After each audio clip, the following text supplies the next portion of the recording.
I would say that relationships are everything to me, right? I mean, without relationships and clients to serve, we wouldn't be here for very long. So I would say it's the fundamental of, the fundamentals and kind of the structure of what we do all revolves around that client relationship, the client experience that we have. Welcome back to Torch Talk, the show where we spotlight bold local leaders growing their businesses with grit, heart, and purpose.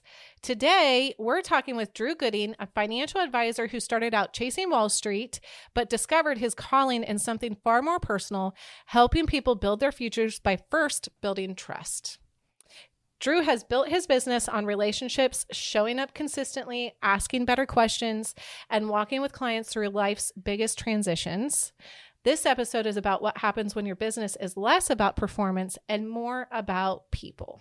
Welcome, Drew. Hey, Lindsey. Thanks for having me. How are you today? Doing well. Ready to dig into this and learn more about what's the journey of Drew? So yeah, that's a long history. Well, long history, and I can talk. So okay, so let's kind of talk about this a little bit. I guess tell us what you're doing right now and how you ended up doing what you're doing right now. Yeah. So right now I am a local business owner, right? I own the Edward Jones practice in Millersburg, Ohio. So I'm a financial advisor. I'm a certified financial planner, right? I have that designation. And it's been a long time coming, right? I mean, I didn't get here overnight. So I really started just with great advice from my parents. So college was not an expectation, but if I was going to go, my mom and dad said that, hey, we don't want you to waste 4 years and a lot of money and have no purpose or no vision for where you want to be. So they encouraged me in my hometown to just ask around, see if we could shadow some people, try to have some intentionality behind what I wanted to do. So that was great advice. I thought I wanted to do a lot of things. I wanted to be a dentist because my dentist was closed on Mondays, half a day on Wednesday, and closed on Fridays. And the dude made a lot of money. So I'm like, this is what I want to do, right? No time and a lot of money. But long story short, you basically ended up doing the same thing. Well, not like that. I'm still there at least Monday through Thursday. So no, but with that, I shadowed my dad's advisor at the time, a few other people who were probably looking back now mentors in my life, and realized it was, hey, I could have that flexibility, that autonomy, but still serve people and do a great job and make a huge difference in everybody's life. So I went to college for finance, and there were a few different, three different options that you could pick, right? At Ohio University, there were just general finance, investment banking, corporate finance, or financial planning. It was a track for, basically what I wanted to do. So I went there and didn't look back. Started with Edward Jones as an intern and became an advisor. So yeah. So you have built your business a lot based off of relationships, which is actually one of the reasons I wanted to talk to you. Yeah. We are connected through our local BNI chapter. That's correct. And I always admire your ability to build a relationship and connection. So relating to that, what is one of the most influential relationships you've had in your life? Business related or just in life? Whatever. Relationships is really the theme of is there a relationship that has specifically helped get you where you are today? Yeah. I think back, maybe if we're talking strictly on the business end of things, back to some of my early days. There was an advisor, still is an advisor at Edward Jones named John Messina. He's still a great mentor of mine, right? Mm-hmm. And we connect quite a bit, but he actually brought me in as a partner in his office. We shared some clients. I had never actually really met him. I don't think I'd ever been to Alliance where I started, but knew he ran a great practice, knew that everybody that I'd ever had a conversation with about him specifically had great things to say. So I was like, you know what, I can learn. We can always come back to the area where we're from, but let's just, let's take a shot. So I would say John Messina has been influential and still to this day is. He's a great mentor, a friend of mine, and has given me a lot of advice on, how to build and run a business the correct way. So yeah. Awesome. Okay. So, what, in real, I guess, how do relationships affect your business now? And how do you look at building relationships? What does that mean to you in your role, in your career, where you're at? Yeah. So I'm in, a relationship business, right? I mean, I heard that before I even entered the industry that I'm in. So I would say that relationships are everything to me, right? I mean, without relationships and clients to serve, we wouldn't be here for very long. So I would say it's the fundamental of, the fundamentals and kind of the structure of what we do all revolves around that client relationship, the client experience that we have. So, yeah, I would say that, like I said, the fundamentals of what we do kind of all revolve around that. So I don't know. What was the second part of your question? What does that look like when you were starting out? So how, relationships you are young, you're still pretty young if we're all being honest. Yeah. And I have a long experience in banking. So if you have an older couple who has a significant amount of wealth, how often are they going to trust a 25-year-old kid straight out of college? You know what I'm saying? Yeah. So building that relationship is really important. But what's that evolution of that looked like from graduating college to now, and how do you leverage those things? Yeah. No, that's a good point. So I would say that, at first it was probably more on, hey, not really the sale, but just trying to get things moving and just trying to, hey, make it to my next appointment. I mean, at first, it's pretty calorie intensive to build a financial planning practice, right? Or a financial advisory practice. So, I would say that it's just, your day is so busy and there's so many hours spent, Monday through Saturday, about 9 hours a day, right, is what I probably did at first. And I also started during the pandemic, right? I mean, I started in 2019 as an advisor, but really hit the ground running in 2020. So it was a hard time to build relationships, right? A lot of that was virtual. I was meeting clients and prospective clients on, LinkedIn basically, or, I'd started door knocking actually for a couple months. That was our old model. And I took that same model and applied it to LinkedIn. So I didn't really want to reinvent the wheel. I can't even imagine door knocking for financial advising. Did people even answer the door? They did. We've been around as a company for now 102 or 103 years. So I think that, I'm not answering the door. I don't care who you are. Right. Like so the door knocks, we all run and pretend we're not at home. I do the same thing. Yeah. Still to this day. And I've been on the other side of it. So, no, I think we've evolved, right. And made decisions and pivoted as a company with our model too. But so I guess the relationship and the evolution with that, really started from a virtual, there were some restrictions during the pandemic where we weren't going out to meet people. We weren't hosting in-office appointments. It was a lot of, almost a social media manager, right? Where I was going on, sending messages, connecting with people, trying to get a Zoom appointment because we couldn't meet them in the office, to now, I mean, that is not what I wanted to do. It's just kind of what you had to do. And now it's in office, it's going out to lunches, it's hosting client activities and appreciation events. So it's going golfing. Multiple times a week. What? Allegedly. So. But don't ask David Shep about that. I don't know. I didn't realize roofers took so much time off either. I didn't either. I don't think that's pretty normal. So David Shep's a unique guy. Yeah. So, yeah. A little plug for David Shep. Who knew we were going to get to? Is he going to be next? Maybe. He should. He hasn't signed up yet, so we'll see. I'm probably playing golf soon. So we'll put that in his ear. So. Okay. Okay. Well, talk to us a little bit about the financial world right now. A lot of things have changed since the pandemic. Sure. We've had some highs, we've had some lows. Like, what does that look like?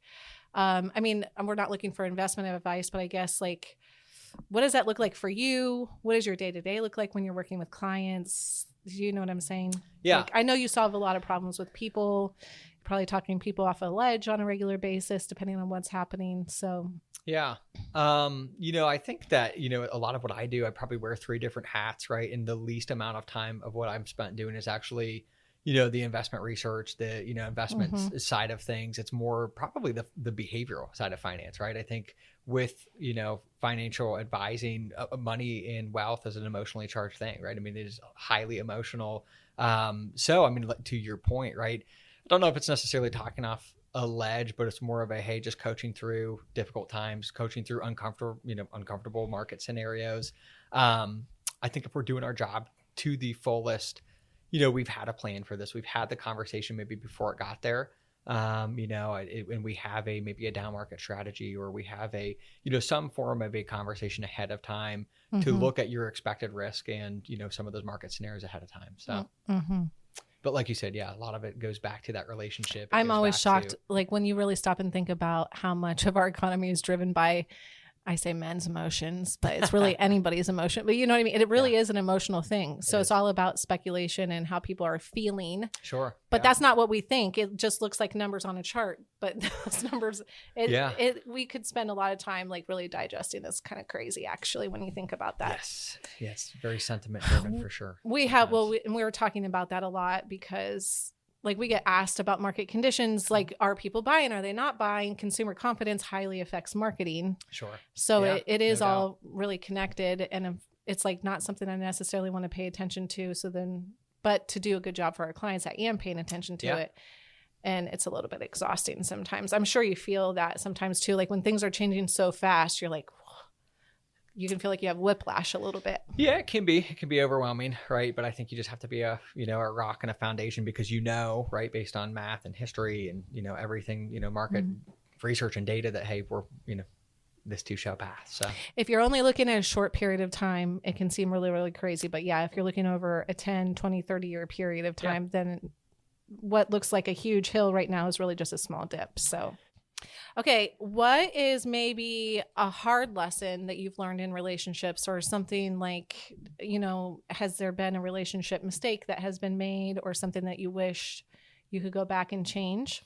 Yeah, I mean, nobody's perfect, right? So I would say that there's probably been times where, I just need to slow down and maybe lead with maybe less of an advice and more of an understanding of where the client's at and where they, are trying to go, right? Just maybe taking a step on my end to really lead with that empathy, or lead with that, hey, as much as I want to solve these problems and issues that might exist or, that we might think exist, right? It's maybe I should just take a step back, listen. And that's been a learning lesson for me. So I definitely enjoy talking, right? I enjoy problem solving and serving people. But to do it to the best of your ability, I think sometimes it's taking a second to pause. So. Well, and having that empathetic view on really understanding, because it's easy to jump into problem solving right away. For sure. And be like, okay, well, I see what you need to do, but to like really understand what they're feeling. Yeah. Because that's their life, it's just different. Absolutely. Yeah. I mean, that is a growth thing for sure. Yeah. When I was in banking, when I was younger, it was really, Yes. You can just jump in. Let's just and it's the easy, problem. right? But at some point, I mean, maybe what you're leading with isn't making sense because it's not actually what the client's asking or bringing up, right? I think maybe sometimes there's that preconceived idea of, hey, this is just what you need. I already have you solved. You're good to go. It has nothing to do with what's actually fundamentally wrong. So just taking a step back to listen, I think. Yeah, people just want to feel understood for sure, especially when it comes to their money. Okay, so I'm just thinking about the advice that your parents gave you. So my oldest is getting ready to go to college. I've given her very similar advice, like go make sure my degree is in business administration. Yeah. So it's a very generalized degree. Yeah. And without experience, like what do you do with that? So that's what I was started in banking. I was stuck there for a long time because I didn't have experience in anything else. So I'm just thinking through, like, what advice would you have for somebody younger, maybe starting out in your field, who thinks they might be interested? You got good advice. What advice would you pass on to other people? Yeah. I would say don't be afraid to reach out and just ask, right?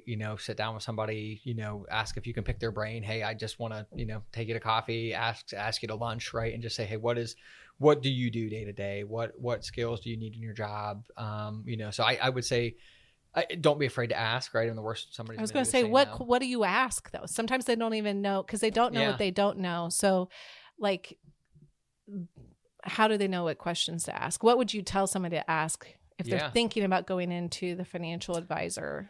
Yeah. I mean, if you don't know, if you're starting from, basically zero and you don't even know what direction you want to go, maybe just ask, professionals that, hey, whether it's a financial advisor, if it's a dentist, right, to throw that back out there, an engineer, whatever. I mean, somebody who does marketing, just ask, hey, what does your day-to-day look like? What do you get to do? What does, what drives you? I mean, I think that the more you do it, the easier it gets, kind of thing. Right. But, kids these days, just ask ChatGPT what to ask, right?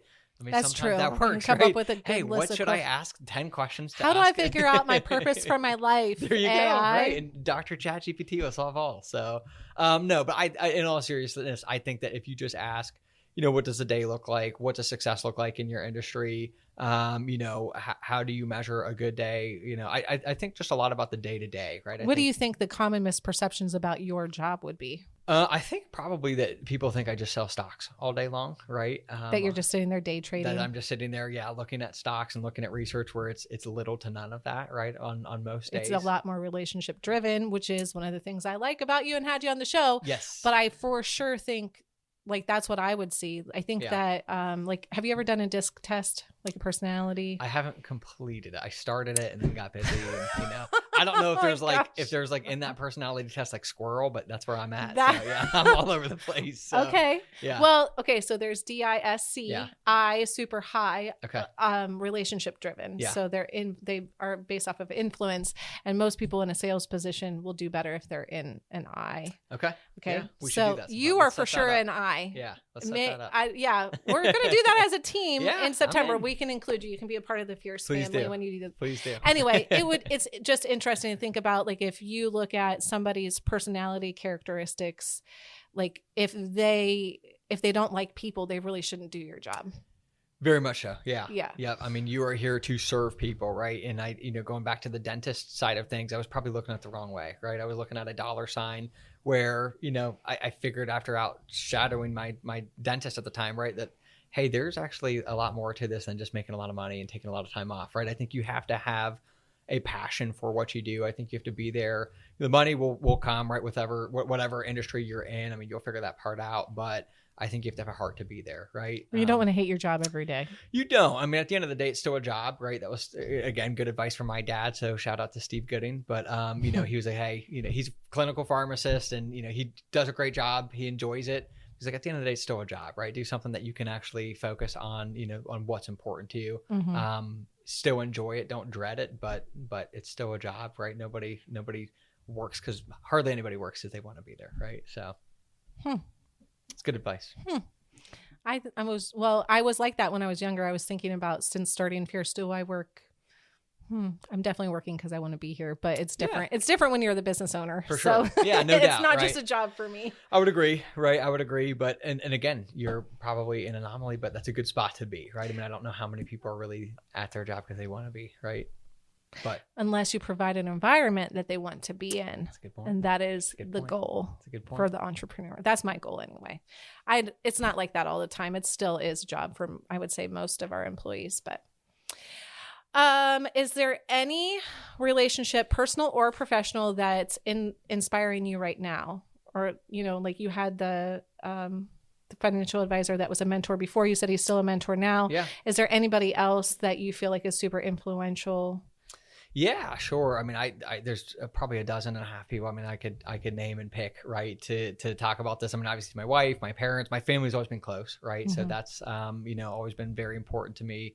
I would say probably a good friend of mine. He's also a financial advisor. So not just to continue to make this always about work and about the career, right? But we met actually through a program through Edward Jones. We met in Tempe. We were there. It's one of our headquarters is actually in a suburb right outside of Phoenix. Mm-hmm. So we spent 6 months there.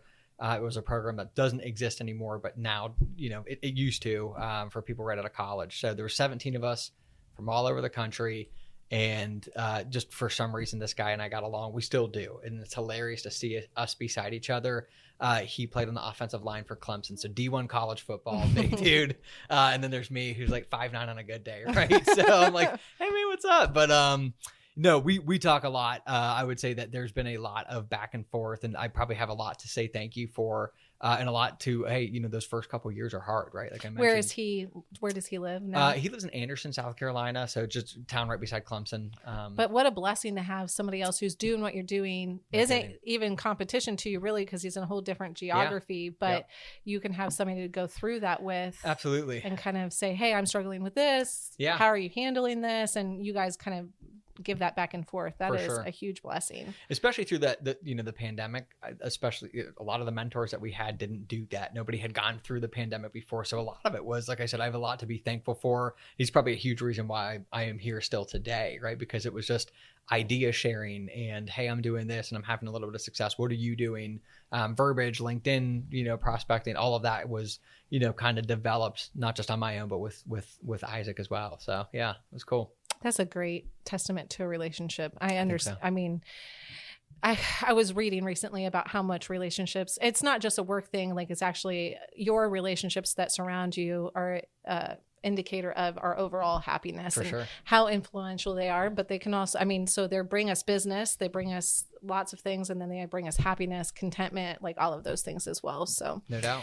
peace of mind sometimes just to know that you're not crazy Yeah. and you're not dealing with this all on your own. Yes. Yep, exactly. So Okay, so give us any final closing thoughts about relationships, networking. What are in your plans over the next couple of years? Where is Drew Gooding going in the next 10 years? yeah. So my thoughts on relationship networking, I mean, it's something I'm always going to be doing, right? I mean, it's a big reason why I got into this, right? I mean, it's because it's a relationship business. You get to serve people and make a huge difference and a huge impact. So yeah, I mean, I don't see myself transitioning away from the advisor role. It might be bringing on a team, building out a multi-advisor office, going back to relationships, right? It's in my office right now. It's just Stacy and I, and she's great. We have a great, office camaraderie, but I would love to see, she handles the administrative side of things. I handle, everything else. If it requires a license, I do it. So it would be great to probably have another advisor either under me or in partner in the office as well. There's a lot that we're going through from a change standpoint, which is all good, right? I mean, we now have teaming options that are out there. We now have a lot of different things that we didn't maybe when I started. So I could see it building out a team, continuing to serve more clients more deeply, right? So I think that's a goal of mine.